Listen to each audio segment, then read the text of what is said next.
Keith Fraser for Seconds Out. I'm with the face of Sky Sports Boxing, Johnny Nelson. Nice to meet you, Keith. Nice to see you again. Nice to meet you. Johnny, It's about time you had me on the show. It's about time you had me on the show. It's true. Well, you never had me on yours, so hopefully you will do soon. Yeah. You never know. But next year, I think it's a great year for boxing. Oh my goodness. I mean, 2017 was great. We had Vladimir Klitschko retire after losing to Joshua, a fight he could have won. Yeah. Triple G against Canelo, a fight which the decision was crazy. Yeah. In fact, that makes a mockery of boxing, in my opinion. Yeah. To me, Triple G won it hands down. You had other great fights. Yeah, you had opportunities for fighters as well. You had the likes of Brook getting a crack. You had the likes of Amir Khan getting a crack at Canelo, obviously the year before. I think what's happened with boxing is it's now evolving to the point where the fights, the wish fights, are starting to happen. And that's most important. So a lot of British fighters are getting opportunities. If you have the ability to do it, you can do it. So therefore, when we saw Anthony Joshua in with Vladimir Klitschko, a lot of us, like myself, thought, is this too early? The youth, he had the strength, he had the speed, but he didn't have the experience. Vladimir's complacency, as if to say, this kid, is my sparring partner, he shouldn't be able to have the opportunity. Yeah. It just showed ability, everything. So we were in a great position to see some wicked fights. Derek Chisora against Dylan White. And so therefore we've got an appetite for big fights, for real fights. And what it is it's educating or giving the viewers what they want. They're not stupid, so therefore they say, no, we want this fight, that fight. Yes, the fight with Triple G and Canelo did no favours to our sport whatsoever. It was an absolute joke. And we can't pretend that was all right. We can't not say anything about it and say, yeah, that's how it is. We've got to voice what we mean. We've got to voice saying, no, this is wrong. That shouldn't have happened. And that's why our sport is in a healthy position where we're front and back page of the newspapers. And here in the UK, you've got to give homage to Anthony Joshua, Sky fighter or not. The way that guy carries himself, the way that guy represents our sport for everybody, is he's a great role model. Great role model, and it's a great story. And he's got people that have that crossover appeal where he appeals to a granny that knows nothing about boxing. He appeals to some little kid that thinks, I want to do something, I want to be like him. And they can apply that mentality, or AJ has, to whatever sport or job he wants to do. 2018 is an exciting year. I think you're right. I think it's getting to the point in boxing where the fights that the fans want to see are more important than titles. I mean, you've got so much. This is another thing that I've always said devalues boxing. Too many different world organisations. Come on. And that's why it's so good, because now these organisations that don't make number one fight number two, now all of a sudden they're being devalued because the fighters are saying, you know what, you keep your belt, I'm fighting him. And they're the fights where the public respect that. They respect that result. They say, yeah, I like that result. So these governing bodies that have been shooting themselves in the foot, making silly decisions or how they govern their organisation, they now need to check themselves and say, we better get this right, otherwise we're going to have no respect whatsoever in this industry. And it'll be 2019, 2020, it'll get to that stage where a couple of governing bodies will be obsolete because of this attitude. So they've got to change it, fix up, or do the right thing, or get out of the game. I hope so. I mean, do you think, though, in the name of promotion, there's a danger that boxing could go down the road of, wrestling? I don't watch wrestling. I find it ridiculous. Because you had Brook step up 2 weights to fight Triple G. Yeah. In hindsight, that may have been a bad thing for his career. Yeah. He had a broken eye socket. Yeah. Then he went in against Errol Spence. He had another broken eye socket. Yeah. Perhaps there was a weakness there from that fight. Yeah. And then you had Conor McGregor stepping across codes to fight Floyd Mayweather. Yeah. Do you think? And then you had Tony Bellew fight David Haye, and now he's talked that he wants to fight Tyson Fury. Is there an element of more show than business? More showbiz than sport? Well, it's about opportunities. Now, Brook knew the risks he was taking. And Brook knew and believed at the time he could pull off the win against Gennady Golovkin. And realistically, when Kell Brook boxed Golovkin, we'd never seen him as vulnerable or as hittable until Kell got in there with him. So Kell did himself proud, but he just one step too far. He just wasn't big enough, wasn't strong enough. We've seen it many times before when fighters have stepped up a division and achieved the impossible. Kell wasn't big enough. No. When he got in there with Errol Spence, we then realised Kell is no longer a welterweight, because Kell Brook up to that point had never ever been bullied around the ring physically. Do you think he'd have beaten Errol Spence if it had been made at 154? Yes, yeah, I do. I honestly do. I think so. Because I said to Dominic after the fight, I said he is not a welterweight anymore. And Dominic said he is. This happened. He was injured. I said, he was on antibiotics in camp. I said, garbage. And it doesn't matter how ill he was. The fact is, you look at the fight and then look at his previous fights, and Kell has never ever been physically manhandled at welterweight ever, because he's a big unit of the weight. And you look at Spence, how he dealt with Kell Brook. After halfway through the fight, that's when Kell was on the back foot. Kell was weak. He's not a welterweight. We know what he blows up to in between fights. And so this was a decision that he made, a gamble, a calculated decision. He lost. Do you think mentally he can still be a force in boxing? I don't think he'll ever be as confident and as on top as what he has been, because once he received his loss, and the way he lost it by doing his iron, and then the other line was done as well, all of a sudden, remember, he took a knee, because the words of the doctor was coming in his head, thinking, oh my God, you could have lost your eye, this could have happened. So it knocks your confidence. So no matter how much he fixes himself, this will always be in the back of his head. But I do think there are some good fights out there for him. I'd love to have seen him box Miguel Cotto. I'd love to see him box Amir Khan. But unfortunately, I can never see him boxing Amir Khan, because Amir Khan won't do the fight. No, we talked about this. And Amir Khan, he's doing this thing in the jungle. You kind of wonder if he's really, if his heart's really back. Exactly. Yeah, how long's he been out of the ring? So this is, only Amir knows what Amir's doing. Amir's got to think to himself, well, who am I going to actually fight? And who are the public going to accept me fighting and buy tickets to fight? Brook. Who are the TV companies going to put money behind? And it's only Kell Brook. There ain't nobody else. Yeah. They're not going to let him fight Joe Blogs. So that was that. So then you had Tony Bellew against David Haye, which in hindsight actually wasn't that crazy. So before Tony won the cruiserweight title, he told me he was going to shout at David Haye. I went, are you mad? Why? He said, I can do it. Now remember, you've got to understand the history of these fighters from the background. So these guys have sparred with each other before. Many fighters spar with each other that you don't know about. Big names spar with each other. So you think, I could do it. So then Tony Bellew thought to himself, I want to fight David Haye.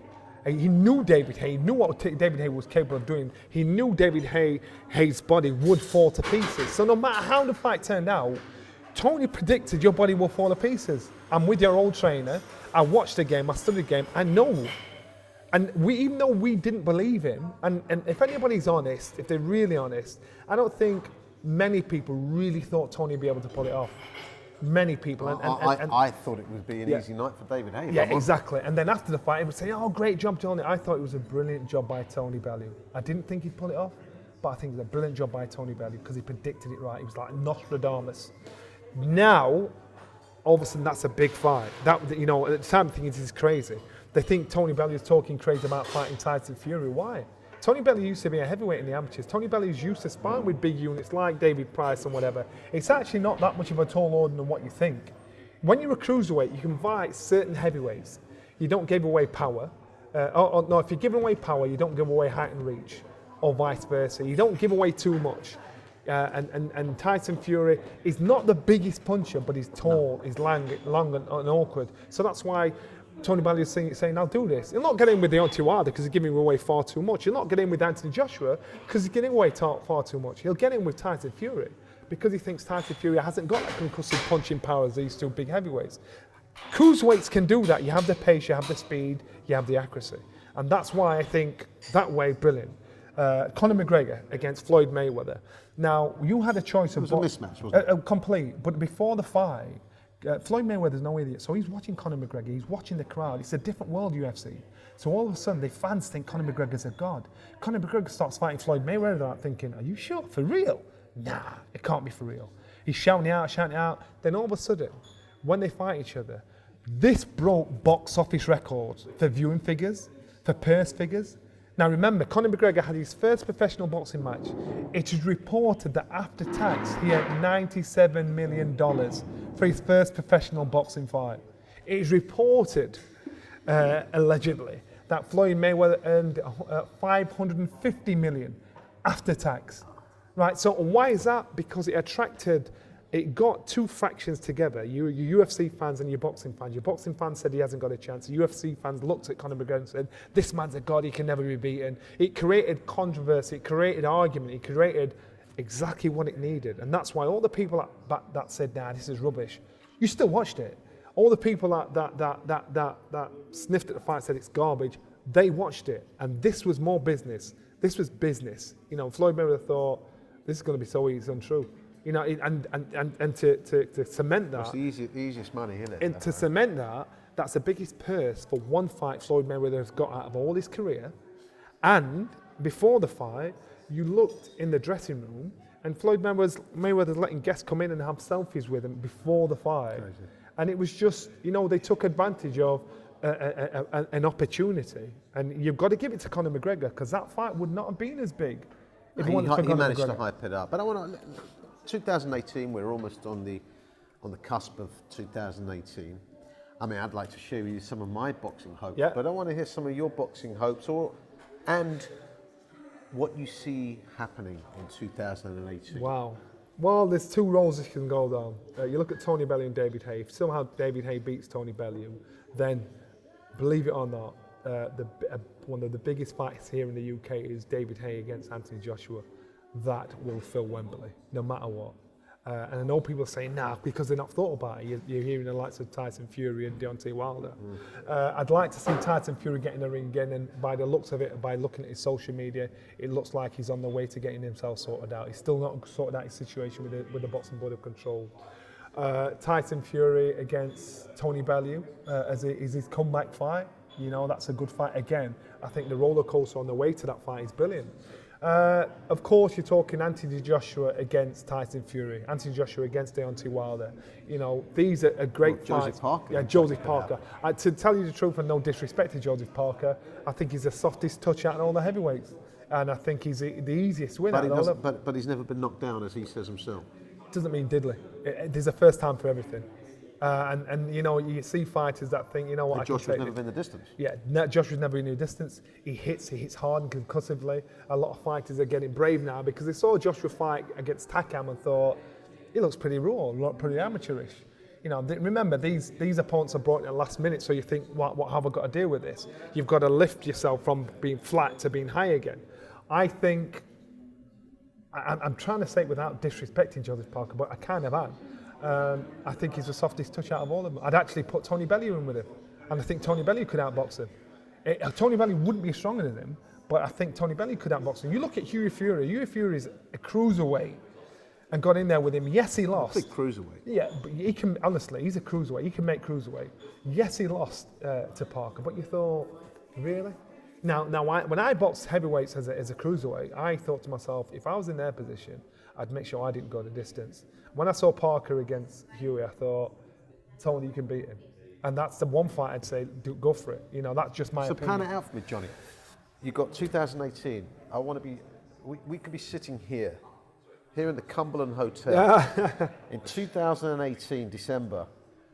What do you think you'll be saying about the year? What do you see happening? I would say Anthony Joshua is still king of the hill. I would say at the end of 2018, I think all comers, I don't think anybody, the toughest fight out there clearly is against Deontay Wilder. I think that'll happen probably in the summertime if they come to terms and agreements. I think Anthony Joshua is the biggest purse out there. This time next year, I think Anthony Joshua will still be there. And Anthony Joshua will probably talk about getting out of the sport because he was thinking, I can't achieve anything else. There's no bigger fights out there. That'd still be a Tyson Fury. Yeah. I think at the end of 2000... Brook Amir Khan, would that happen? This is all down to Amir Khan. I think if Amir Khan fights again, it's Kell Brook and Amir Khan, if he really wants to fight again. Super middles? Super middles, James DeGale, he is top dog. I rate James DeGale.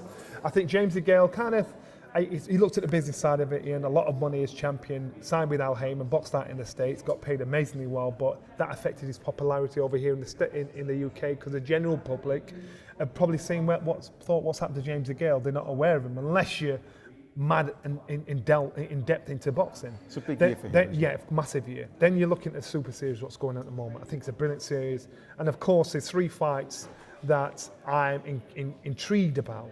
George Groves, Eubank Jr., Callum Smith. And you look at me and think, wow, A can beat C, C can beat A, and these are great fights. I think that's refreshing for boxing the way the world. Yeah, I think it's a great idea. I think it's a big gamble. I think we were talking about it after we had the super when the one Carl Froch was in. The one Carl, they said, why have you not done it again? So they've done it with the super middleweights, they've done it with the cruiserweights. I think it's a great way to get through it. The problem originally with this Super 6 series was the best didn't get involved. Yeah. So what does it prove? Whoever wins the division, wins the series, what does it prove? It don't prove you're the top dogs in this one. Yeah, and that's what makes it doesn't prove you're the best in the world. Yeah, exactly. And that's why. So unless it attracts, like when Carl Froch was involved, he had Andre Ward, all the best were in there. Yeah. Unless one of these series attracts the best of the best, which I think that's what will happen in the future. That's when you sort out the men from the boys. I think the series is intriguing. I'm definitely going to go to watch Groves and Eubank. I'm intrigued. I think it's going to be a great fight. But I think the boxing fans, December 2018, will be happy with what they've got and happy in how the year's What about up-and-coming fighters in 2018? This time, in a year's time, who do you think will have made his mark as perhaps I'm a massive fan of Connor Benn. I'm a massive fan of Connor Benn. And I think the way Connor Benn is going... Well, he can bang, can't he? He can bang.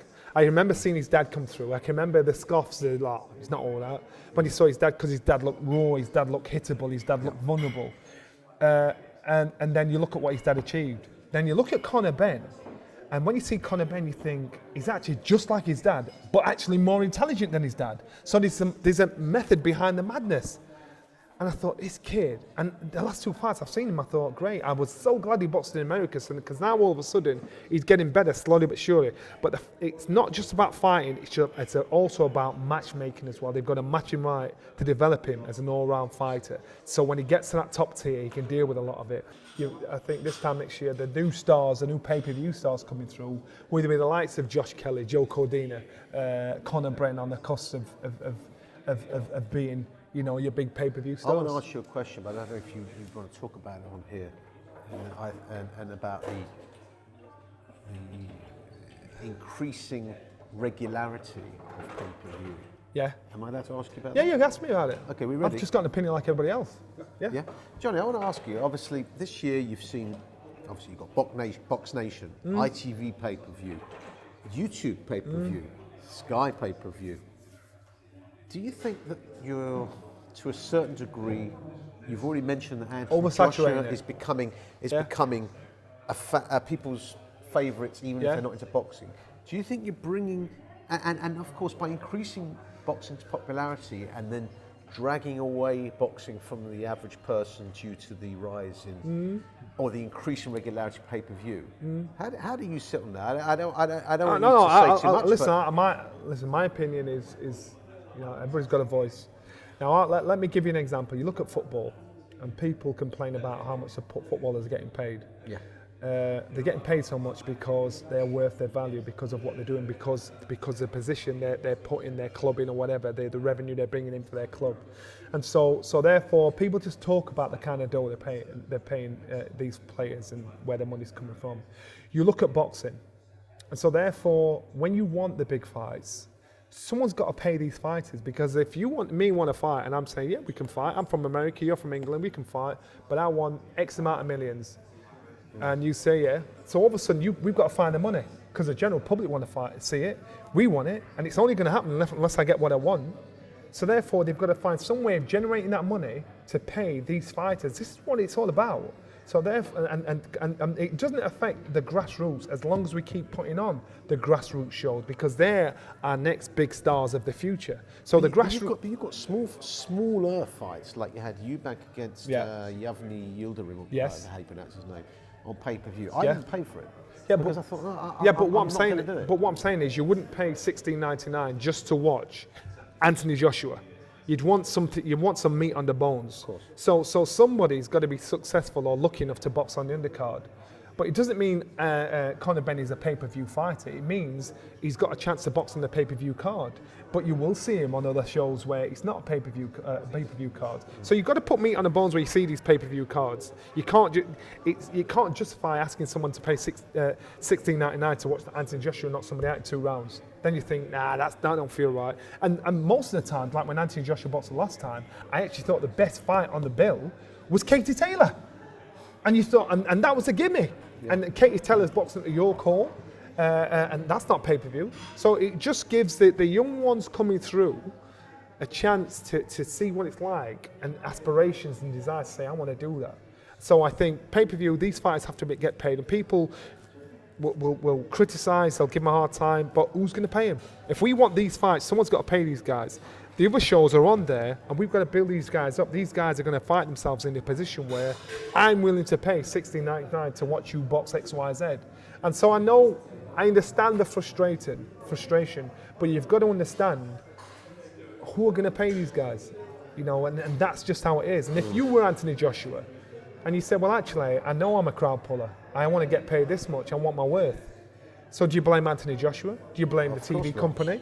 It's a difficult one. I think that, look, I think you have to make it available to the masses. Otherwise, you're not going to draw the masses in for the big fights that come in. But of course, the boxers need to get paid. I want to lay out some of my hopes for 2018. Go on. So I'd like to see Joshua in there with some of the other champions. I personally think I've met Anthony Joshua. He's a very nice guy. I personally think that Deontay Wilder will stop him. Huh? I think Deontay Wilder could easily be stopped at the same time, but I think Deontay Wilder stops Anthony Joshua. I think he's quick. He may be light, but he even though he leaves himself open, he's quick and he bangs. So I think I could see that happening. I think Brook will return. I think he's probably got only another couple of fights max left in him. I think you may this time next year start seeing Daniel Dubois into the heavyweight equation. I think in terms of up-and-coming guys, he's one of them. I like Joe Cordina. I think he seems to me pretty talented. And of course, Josh Kelly. And there was a guy, as I mentioned to you, I can't remember his name on a Frank Warren card, Archie something, I can't remember. But I think there's a lot of young... Frank Warren's got some good talent coming through. He's got some really good talent coming through. There's some real talent. And of course, the super middleweight division. I think that's very exciting. I think James DeGale will have a great year. Yeah. I think that he'll come out on top in the super middleweights. And I think at welterweight, I want to see Keith Thurman in against Errol Spence. I think that's the fight that I want to see. Whether it happens or not, I'm not sure. Those are my hopes for 2018. Do you see Gennady Golovkin getting beaten this year? I think that if he fights Canelo again, I think that the decision will rightfully go his way. I think he showed that Canelo isn't quite big enough, and I think Gennady Golovkin is one of the most incredible, for me, and I'm a fan, I'm not the expert, you're the expert. For me, he's an incredible pressure fighter. He goes forward relentlessly. Have they got a date for that fight? Have they got a date for the fight? Have they got a date for the fight? No one knows, do they? They're saying it may not even happen. Well, I don't think it'll happen. I don't think, watching that fight, I thought Canelo knew he hit this man as hard as he could. He totally outboxed him at times, and Canelo knows he can't beat him. So, and they're saying, no, it'll definitely, I don't think it will. I just don't think it will. It was like when Anthony Joshua boxed Vladimir Klitschko. I knew Klitschko wouldn't box again because it was all right entertaining for us to watch it, but can you imagine being on the receiving end of it at 41 years old? Yeah. So I thought he ain't fighting again, and I don't think we'll see Canelo. He could well have won that fight. Yeah, but I don't see Canelo, but he couldn't have done any better. But I don't see Canelo fighting Gennady Golovkin. That's just my opinion. I hope I'm wrong, but that's just how it is. There's one other guy, by the way, Johnny, sorry for interrupting. There's one other guy who we haven't mentioned, and I think this could be the person who gets a victory over Treble G. Who's that? 3 words. Billy Joe Saunders. Billy Joe, you know what? Skillful guy, trained by your... And Billy Joe, it's like he's had a new lease of life injected into him. in the boxing, because you look at him in physically, he looks on point. I go in the gym, this guy is on fire, he's enjoying it. And I always remember Billy Joe, there was always one thing or another that he wasn't happy about. You watch this guy in the gym, he's one of the boys. I actually thought, will he settle in? Will it work for him? He is one of the boys. You look at them all out there in Canada at the moment, he's part of the family now. Do you see him taking on Triple G next year? Yeah, I do, yeah. And do you see him beating Triple I G? can see him out boxing Triple G. I can see him out boxing, and people saying, are you mad? Are you only saying that because he's with the Ingalls? I know what this kid's capable of doing. I've seen him. He can box, he can move, and I'm thinking, he's so underrated. Even though he's world champion, he's so underrated. But time will tell. 2018, December, let's see. Well, listen, guys, it's been great to be with Johnny. I could, and I pretty much have, spoken to him all day. For what was going to be a 20 minutes with him, we've literally been here for probably a couple of hours. But it's great, and I really appreciate you giving me the time. Keith, pleasure. Great talking to you. Anytime. And we'll catch up on some of the things we just talked about. We will.